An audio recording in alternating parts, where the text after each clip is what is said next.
Hello दोस्तों, क्या हाल है सबका। सब बढ़िया, मजे में। तो मेरे दोस्तों, जैसे कि हम सब जानते हैं, पंकज त्रिपाठी की एक्टिंग और डायलॉग टाइमिंग जबरदस्त है।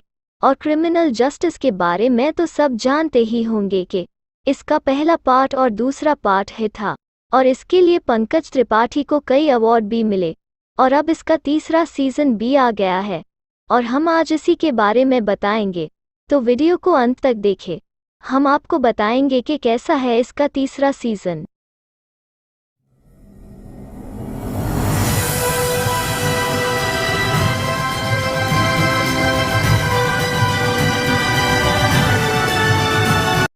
ओटीटी का जमाना है।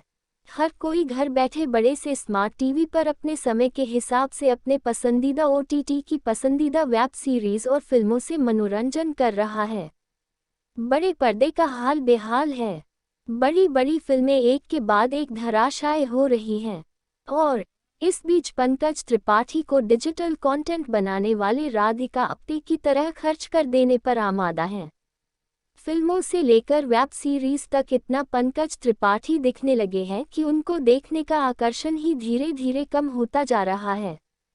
पंकज त्रिपाठी को ये समझ आ रहा हो या ना आ रहा हो, लेकिन उनकी असल शख्सियत और पर्दे पर उनके किरदारों में अंतर धीरे धीरे मिटता जा रहा है। Web series criminal justice season 3 की मूल समस्या इसके विचार में है। इसमें कहानी कहने का तरीका आराम से खरामा आगे बढ़ता है और हिंदी वेब सीरीज और फिल्में देखने वालों को रोमांच और रफ्तार चाहिए। 2 सीजन तक मामला विक्रांत मैसी और कीर्ति कुल्हारी ने किसी तरह मामला संभाला। इस बार सब कुछ पंकज त्रिपाठी के भरोसे है।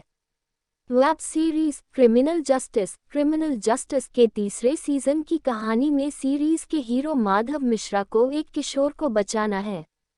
इल्जाम उस पर अपनी सौतेली बहन के कत्ल का है।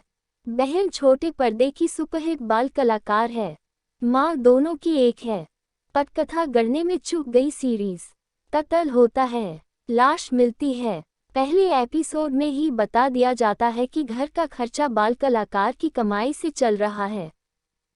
कत्ल होने के बाद अब उनके पास पैसा नहीं है और माधव मिश्रा केस की जिम्मेदारी अपने माथे ले लेते हैं। लेकिन तीसरे एपिसोड में ही मां कहती है कि पैसों की चिंता मत कीजिए। अगर पैसा इतना इफरात है तो फिर वकील माधव मिश्रा क्यों? माधव मिश्रा की अपनी परेशानियां हैं। घर, उनकी पत्नी को ब्यूटी पार्लर खोलना है। बड़ा हो चुका एक बच्चा है जो बाल कलाकार का फैन दिखता है। इस सब के बीच पता नहीं चलता कि कब पंकज त्रिपाठी पर्दे पर हैं और कब माधव मिश्रा। मीडिया का सर्कस शुरू होता है और पुलिस की तफ्तीश दिखाई नहीं जाती, बताई जाती है। विदेशी सीरीज का कमजोर अनुकूलन। बीबीसी स्टूडियोज की हिट सीरीज के हिंदी रूपांतरण वेब सीरीज क्रिमिनल जस्टिस के साथ भी वही दिक्कत है जो अपलॉज एंटरटेनमेंट की उधार की विदेशी कहानियों में शुरू से रही है। इनका लेखन भारतीय दर्शकों की सोच और पसंद के हिसाब से नहीं है। कंपनी ने इसके लिए कोई ऐसा सलाहकार भी नहीं रखा है जो उनको बता सके कि गड़बड़ी कहाँ हो रही है। सीरीज अंग्रेजी सीरीज के दर्शकों की पसंद के हिसाब से बनी है, लेकिन भौगोलिक स्थितियां पूरी तरह बदल जाने के बाद भी इसका लेखन वैसा ही रहता है। एक लाइन में कहें तो सीरीज में कर्त नहीं है। सुस्त सा लेखन और ऊपर से निर्देशन भी ऐसा जैसे कि बस एक सीरीज बना देने भर के लिए रोहन सिप्पी लगे हुए हैं। रोहन सिप्पी का निर्देशन बेरंग। रोहन सिप्पी के निर्देशन में सिप्पी सरनेम वाली बात नहीं है। वह कलाकारों को उनका स्पेस दिखाकर छोड़ तो देते हैं, लेकिन ना तो कलाकारों में और ना ही उनके संवादों में कहीं कोई बात ऐसी नजर आती है कि लगे वाह क्या बात है। अपनी पटकथा और निर्देशन में मात खाए क्रिमिनल जस्टिस अधूरा सच। क्रिमिनल जस्टिस सीजन 3 का काम भी आधा अधूरा ही है। पंकज त्रिपाठी अब कैसे बोर करने लगे हैं ये मैं बता ही चुका हूँ। सीरीज में मौजूद 2 दमदार कलाकार पूरब कोहली और स्वास्तिका मुखर्जी को भी पूरी तरह जाया कर दिया गया है।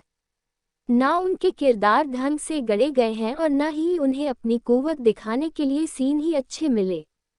श्वेता बसु प्रसाद पूरी कोशिश करती है प्रभावित करने की, लेकिन उनके अपने किरदार के कन्विक्शन को लेकर शक होने लगता है।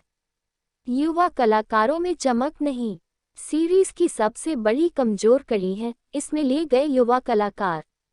इनके पास पर्दे पर खुद को चमकाने का मौका बेहतरीन था, लेकिन जैसे जैसे सीरीज आगे बढ़ती है, किशोरावस्था के अपराधों पर केंद्रित ये सीरीज अपने मकसद से तो भटकती ही है, शूटिंग से पहले सीरीज बनाने के लिए की गई अधूरी तैयारियों की पोल भी खोलती है।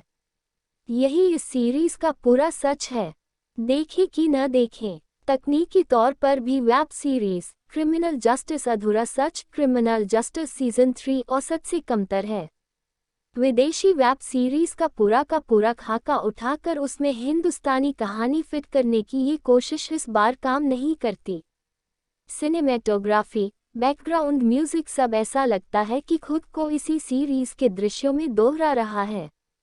संपादन भी ऐसा है कि लाश मिलने के सीन में पुलिस की गाड़ियों के पीछे भागने के लिए खड़े अतिरिक्त कलाकारों का मूवमेंट एडिटर निर्देशक के एक्शन बोलने के तुरंत बाद हुई हलचल के साथ पकड़ना शुरू कर देता है। ऐसी कहानियों के एपिसोड 30 मिनट से ज़्यादा होने भी नहीं चाहिए। पंकज त्रिपाठी की तमाम कोशिशें और मेहनत भी इस सीरीज को बचा पाने में नाकाम है।